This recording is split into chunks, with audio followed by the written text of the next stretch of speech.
దేవుని స్తోత్రం. ఎందుకొందా దేవుని మాటలు విందాం సేపు శ్రద్ధగా. దేవుడు నోటి మాటతో సమస్తాన్ని కలగజేశాడనమాట. సమస్తాన్ని కలగజేసి సూర్య చంద్రుని నక్షత్రాలను కలగజేసి మానవుని ఆయన స్వహస్తాలతో చేశాడనమాట. చేసి జీవాత్మది జీవింపజేశాడనమాట. జీవింపజేసి సంతానాన్ని పెంచుకుంటూ నన్ను స్తుతించి ఆరాధించమని దేవుడు ఆజ్ఞిస్తే మానవుడి ఆజ్ఞను సరిపేసుకుని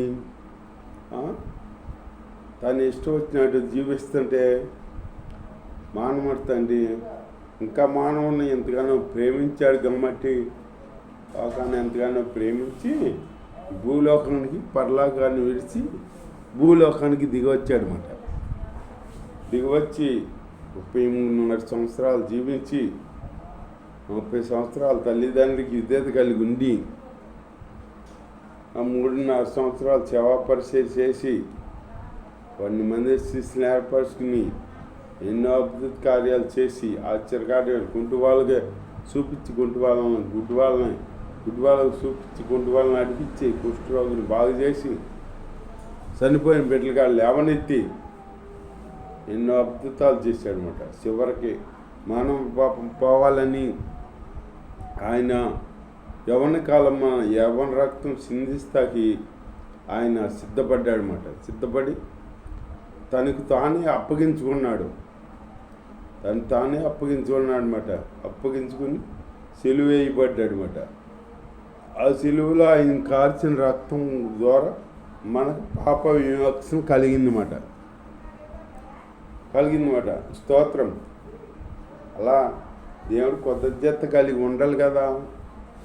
ఉండకుండా ఆనాడు అట్లాగే ఆదాము చేసినప్పుడు ఆదాము ఏం చేశాడో ఆదాముని చేసి ఏదోవనంలో పెడితే ఆ ఏదోవనంలో అన్ని పక్షులు అవి జంతువులు అన్నీ ఉన్నాయన్నమాట. అన్నీ ఉంటే ఆదాము ఏం చేస్తున్నాడు, వాటిని ఇన్ని చూస్తూ ఉంటుంటే వాటన్నిటికీ జంటలు ఉన్నాయి. జంటలు ఉండేటప్పటికి ఈ దేవుడు గ్రహించి ఆదాము కాడ చేతనైన సహాయం చేద్దాము అని చెప్పేసి ఆదాము పడుకుని నిద్రిస్తుండగా ఒక పక్కటెముక తీసి ఆదాము పక్కటెముక తీసి కొద్ది మాంసం తీసి అది పూడ్చి వేసి అక్కడ ఆ ఎముకని స్త్రీగా చేశాడనమాట. స్త్రీగా చేసి పడుకోబెట్టి వెళ్తే నిజంగా ఈ స్త్రీ ఎవరో అంటే అడిగితే అప్పుడు ఈవిడి నా ఎముకల్లో ఒక ఎముక కనుక నా మాంసం కనుక ఈవిడి నరు నుంచి తీయబడింది కనుక నారి అనబడును అని సెలవిచ్చాడనమాట, చెప్పాడనమాట. బాగానే ఉంది. దేవుడు ఆజ్ఞ ప్రకారం జీవించాలన్నాడా ఇళ్ళిద్దరట మనకు జీవిస్తున్నాగా సైతాన్ ఒకటి వచ్చింది. ఏదేం దాంట్లో సైతాన్ ఉంది, మాట్లాడేది సైతాన్. పాము లేకుండా వచ్చిందన్నమాట.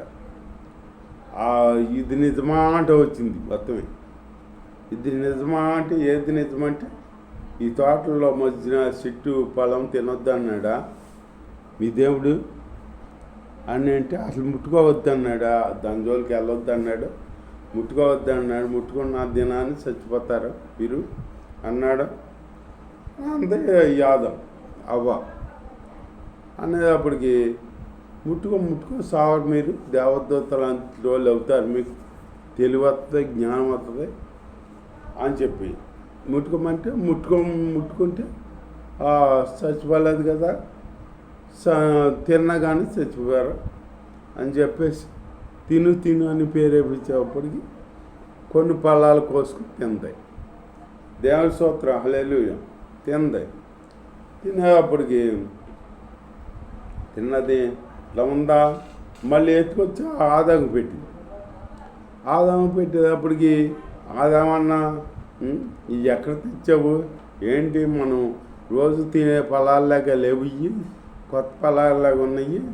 ఈ దేవుడు తినొద్దన్న ఫలాల్లో ఏమన్నా తిన్నావా, నువ్వు తెచ్చావా అని అడగల. భార్య తెచ్చిస్తుంది, తినేశాడు మట్టి అని అంటారు. భార్య చెప్పిన మాట వినాలిగా. భార్య అంటే బెల్లం. భార్య చెప్పిన మాట వింటారు. పెళ్ళైన కొత్తలో వింటారనమాట. అదే ఒక 6 నెలలు, 1 సంవత్సరం అయిపోయినాకైతే మళ్ళీ చేదరించుకుంటారు అనమాట. దేవుడి స్తోత్రం, హల్లెలూయా. అట్లాగే దేవుడి ఆజ్ఞ మీరే అప్పుడు వీళ్ళకి బట్టలు లేవు అని తెలిసి చెట్టు చాటుకి వెళ్ళారనమాట. చెట్టు చాటుకి వెళ్ళి అంజూరప ఆకులు కుట్టుకున్నారన్నమాట. మళ్ళీ చుట్టూ కుట్టుకుని చెట్టు చాటున ఉన్నారు. దేవుడు అప్పుడు ఆదాముతో మాట్లాడుతూ, దేవుడికి అలవాటు సందపోటు చక్క మాట్లాడేవాడు, ఆదాముతో మాట్లాడేవాడంట. అప్పుడు కేకేసినప్పుడు ఆదాము నువ్వు ఎక్కడ అని అంటే, మీరు పిలిచినప్పుడు నేను చెట్టు చాటున ఉన్నాను ప్రభువా అంటే, చెట్టు చాటున ఎందుకున్నావు నువ్వు అని అంటే, నేను వస్త్రాలు లేకుండా ఉన్నానంటే, వస్త్రాలు లేకుండా ఉన్నావని ఎవరు చెప్పారు నీకు? నేను తినొద్దన్న పండు తిన్నావా నువ్వు అని అంటే, అప్పుడు ఆదాము ఏమన్నాడు, ఏమనాలి, ఏదో తెలియక తిన్నాను ప్రభువా అనొచ్చు కదా. అలా నీవు నా కొరకు చేసావా స్త్రీ, ఆ స్త్రీయే తింటే కారణమైంది ప్రభువా, ఆవిడ తెచ్చిచ్చింది నేను తిన్నాను అన్నాడు. అప్పుడే ఎట్లా అవుద్దా? దేవుడు మరి ఆదాము కోసం స్త్రీని చేశాడు కదా. చేయకుండా ఉంటే ఆదాము పాపంలో పడేవాడు కాదని అర్థం. దేవుడి మీద నేరమేశాడు అన్నమాట. అతని మీద నేరమేసుకోవాలా. ఇప్పుడు మనలో కూడా చాలా మంది చూడు, వాళ్ళ మీద వేసుకోరు నేరం, పక్క వాళ్ళ మీద తోసేస్తారు, పక్క వాళ్ళ మీద నెట్టేస్తారు నేరం. అనేటప్పటికి నేను చెప్పిన మాట వినలేదు కనుక, నువ్వు ఇట్లా తినొద్దన్న పండు తిన్నావు కనుక మీరు ఇక్కడ ఇది తోటలో వంటకి లేదు, వెళ్ళిపోండి అని చెప్పేసి సైతాన్ని, ఆ పాముని, వీళ్ళిద్దరిని బయటికి తోలేశారు ఆదాము తోటలో నుంచి. కయ్యనేమో ఆ తప్పులు అది బాగు చేసుకుని వ్యవసాయం చేసుకుంటా చెమట ఒడిచి పండిస్తూ తింటావు నువ్వు అని చెప్పాడు. ఈ స్త్రీకేమో నువ్వు ప్రసవ వేదన పడుతూ పిల్లలకంటూ జీవిస్తావు, నువ్వు నీ ప్రసవ వేదన రెట్టింపు చేతాను నేను అని చెప్పాడు అన్నమాట దేవుడు. ఈ పాముని ఏమన్నాడా, నువ్వు భూలోకానికి వెళ్ళిపో, నువ్వు అక్కడ ఉండాకి వెళ్ళలేదు అని అంటే నువ్వు పట్టుతో దేగుతావు అన్నాడు. అందుకే నడిచేది పాము, కాళ్ళుండి మాటలు చెప్పేది, మాటలు కాడు ఉండి. ఈ భూలోకానికి వచ్చా పాగుతూ మొదలెడితే మరి నాకు ఉంటా గృహం ఎట్లా ప్రభు అంటే, నీకు ఏటికి కోటికి ఒక పుట్ట ఉంటుంది, ఆ పుట్ట నీ గృహం, ఆ పుట్టలో ఉండు అని చెప్పాడు. మరి నాకు ఏదన్నా మాట్లాడుకోవాలంటే ఎట్లాగంటే, ఆ పుట్టలోకి వెళ్ళి బుస్సు అనుకో, అదే నీకు ఊసు అని చెప్పాడు దేవుడు. అని చెప్పి పంపించేశాడు ముగ్గురిని. పంపించేస్తే ఆదాము అవన్నీ చదువు చేసుకుని ముళ్ళ తుప్పలు అవన్నీ సాగు చేసుకుని పొలం పంట పండించి తింటున్నారు. అట్లాగే అవ్వాయేమో ప్రయాసపడతావు, బతుకుతావు, నువ్వు పిల్లల్ని అంటావు, ప్రయాసపడి ఎంతో నీ ప్రశ్న మీద రెట్టింపు చేస్తాను అన్నాడు కదా. రెట్టింపు చేసి అట్లాగే 2 బిడ్డలకు అంతాయి అవ్వ. 2 బిడ్డలకు అనేటప్పటికి ఎవల కయ్యను ఏబేలు, 2 బిడ్డలకు అనేటప్పటికి ఆ ఇద్దరికే ఒక బుద్ధి రాల. ఒకడికేమో మంచి బుద్ధి వచ్చింది, ఒకడికేమో చెడు బుద్ధి వచ్చింది. వీళ్ళిద్దరూ చిన్న ఆయనేమో గొర్రెలు కాసేవాడు, గొర్రెలు కాపరి. ఈ పెద్ద ఆయనేమో వ్యవసాయం చేసేవాడు అన్నమాట. వ్యవసాయం చేసేవాడు కయ్యను. వీళ్ళిద్దరికి ఒకసారి ఐడియా వచ్చింది, ఇద్దరికి ఒకేసారి వచ్చింది, దేవుడికి అర్పణ పట్టుకెళ్ళాలి అని ఐడియా వచ్చింది అన్నమాట. వచ్చి ఈ కయ్యను ఏం చేశాడు, వ్యవసాయం చేసేవాడు కదా, ఆ పాత పోసి కళ్ళంలో పాత పోతారు కదా, పాత పోసిన ఒడ్డు ఉంటాయి కదా, అవి మెయిన్ ఒడ్డు తీసేసుకుని సంచిలోకి ఎత్తేసుకుని తాళ్ళు వెనకాల పోతూ ఉంటాయి కదా, తాళ్ళు తప్ప అవన్నీ పెద్ద సార సంచి అయితే ఎత్తాడనమాట. 2 గంటలు ఎత్తి పట్టుకెళ్ళాడు అనమాట. వాళ్ళు ఇల్లు చూసిన వాళ్ళు ఏమన్నా ఏమనుకుంటారా, ఆహా ఇన్ని పట్టుకెళ్తున్నాడు, దేవుడికి బలి పట్టుకెళ్తున్నాడు, చాలా పట్టుకెళ్తున్నాడు అనుకోవాలని, మనసును మెప్పు పొందాలని కయ్యను.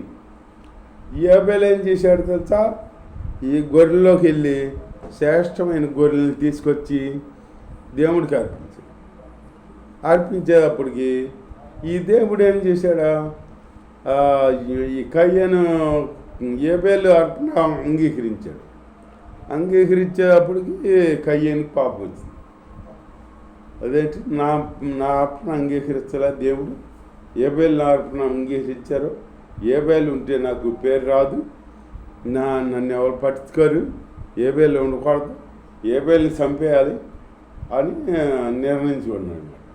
నిర్ణయించుకుని ఒకసారి పొలంలో పని చేస్తుంటే, పొలంలో ఉన్నప్పుడు పని చేస్తుంటే మీద పడి కొట్టి చంపేశాడు అన్నమాట. చంపితే ఏబేలు రక్తం భూమిలోకి వెళ్ళి దేవుడికి మొరపెట్టిందంట. దేవుడికి మొరపెడితే అప్పుడు దేవుడు వచ్చి అడిగాడు దేవుని, కయ్యను నీ తమ్ముడు ఎక్కడా అన్నాడు. నీ తమ్ముడు ఎక్కడ అంటే, నా తమ్ముడికి నేను కావలబడినా అన్నాడన్నమాట.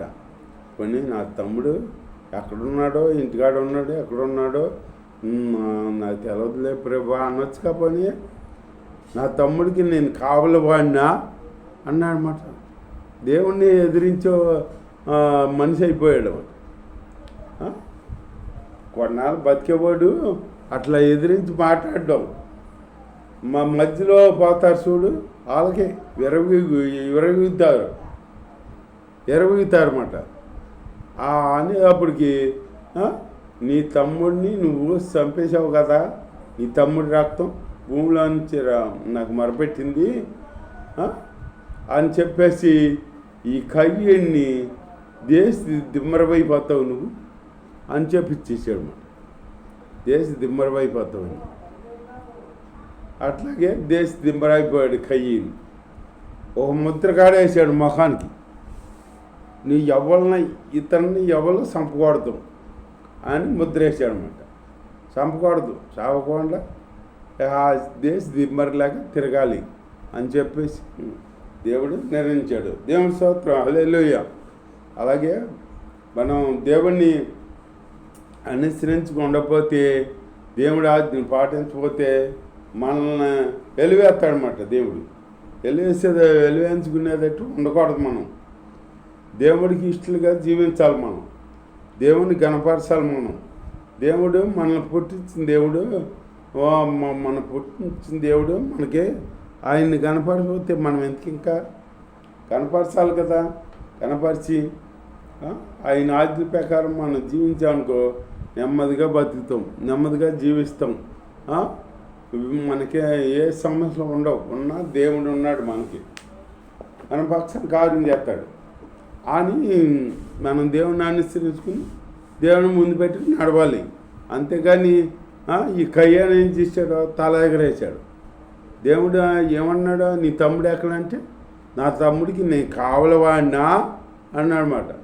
అంటే ఎదిరించి అంటే కదా, ఎదిరించి మాట్లాడన్నమాట.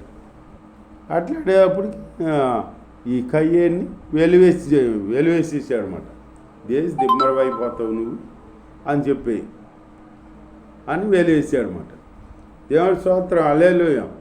వెలివేసేటప్పటికి అప్పుడు దిమ్మరైపోయాడు. అట్లా ఉండకూడదు మనం. దేవుడిని ఎదిరించే బిడ్డలుగా ఉండకూడదు. దేవునికి లోబడి జీవిస్తూ ఆయన ఆజ్ఞను గైకొంటూ జీవిస్తూ ముందుకు సాగుదాం. దేవుడు ఈ మాటలు దీవించును గాక. ఆమేన్.